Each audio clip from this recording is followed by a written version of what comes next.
አንድ ወር የተሻገረው የኢትዮጵያ ሀገራዊ ምክክር ጉባኤ በ8 አጀንዳዎች ላይ የተጠናቀሩ ምክር ሀሳቦች ላይ ግብዓት የመስጠት ሂደትን አጠናቆ የፊታችን ሮብ በ4000 ተመካካሪዎች አጀንዳዎቹ እንደሚጸድቁ ተገልጿል። ወቅታዊ የሀገራዊ ምክክር ጉባኤው ያለበትን ደረጃ በተመለከተ መግለጫ የሰጠው የኢትዮጵያ ሀገራዊ ምክክር ኮሚሽን በጉባኤው 8ቱ ባለ 500 አባላት ቡድኖች ያዘጋጇቸውንና የተስማሙባቸውን ምክር ሀሳቦች እንዲያናብብ የተዋቀረው ቡድን ከጥልቅ ውይይት በኋላ ለቡድኖቹ የማቅረብ ሂደት ላይ ይገኛል። የኢትዮጵያ ሀገራዊ ምክክር ኮሚሽን ምክትል ዋና ኮሚሽነር ሂሩት ገብረስላሴ ለጋዜጠኞች በሰጡት መግለጫ 120 ተመካካሪዎችን ያሰባሰበው ቡድኑ በተለያዩ አጀንዳዎች ስር በተደጋጋሚ የተነሱ ሀሳቦችን እንዳይኖሩ የመለየት ያለምድባቸው የተነሱ ሀሳቦችን ወደሚመለከታቸው የአጀንዳ ምድብ የማቀናጀት እንዲሁም የማጣጣም ስራውን ማካሄዱን ገልጸዋል። በ8ቱ አጀንዳዎች ላይ የተጠናቀሩ ምክር ሀሳቦች ላይ ግብዓት የመስጠት ሂደት ተጠናቆ ከነገ በስቲያ ረቡዕ በ4000 ተመካካሪዎች እንደሚጸድቁ ገልጸዋል።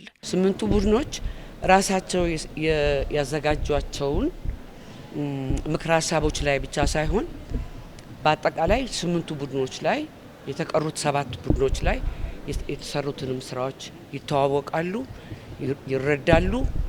በነዛ ምክር ሀሳቦች ላይ በሌሎቹ እነሱ ባልተሳተፉባቸው ቡድኖች የተሰሩት ምክር ሀሳቦች ላይ ግብዓት ይሰጣሉ። የመጨረሻው ሰነድ ይዘጋጃል ማለት ነው። ሁሉ ባለድርሻ አካላት 8ቱም ቡድኖች ላይ ይገኛል። ሁሉም የኢትዮጵያ ወረዳዎች በ8ቱም ቡድኖች ላይ ይገኛሉ።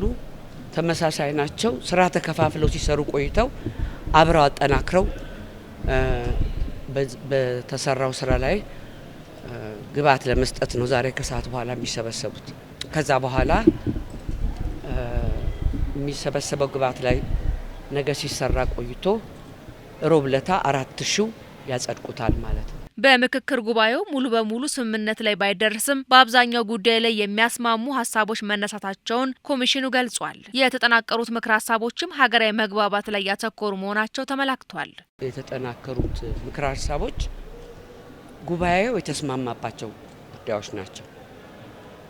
በየትም ዓለም የሚደረጉ ሀገራዊ ምክክሮች በመቶ በመቶ በሁሉ ጉዳይ ላይ ይስማማሉ አይባልም። ደስ የሚለው ነገር ሀገራችን የተካሄደው ሀገራዊ ምክክር ጉባኤ በአብዛኛው ጉዳይ ላይ እየተስማማ ጨርሷል። ከኤንቢሲ ኢትዮጵያ ጋር ቆይታ ያደረጉ ተመካካሪዎች የኔ ጉዳይ አልተካተተም ከሚል አስተሳሰብ በመውጣት የጋራ መግባባት ላይ በሚያደርሱ ጉዳዮች ላይ ትኩረት መደረጉን ገልጸዋል። አሁን ባለው የጉባኤው ሂደት ተመካካሪዎቹ ሲመካከሩበት ከነበረው አጀንዳ ውጪ በ8ቱም ርዕሰ ጉዳዮች ላይ ግብዓት እንደሚሰጡ ተመላክቷል። አንድ ርዕስ ላይ ነው ስወያይ የመጣሁት።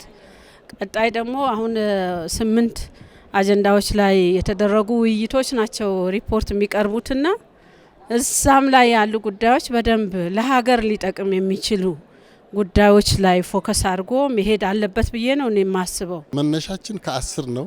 የመጀመሪያው ቡድን እሱ የተወያየበትን ለ50 አቀረብን። ከ50 ደግሞ ለ250 አቀረበ።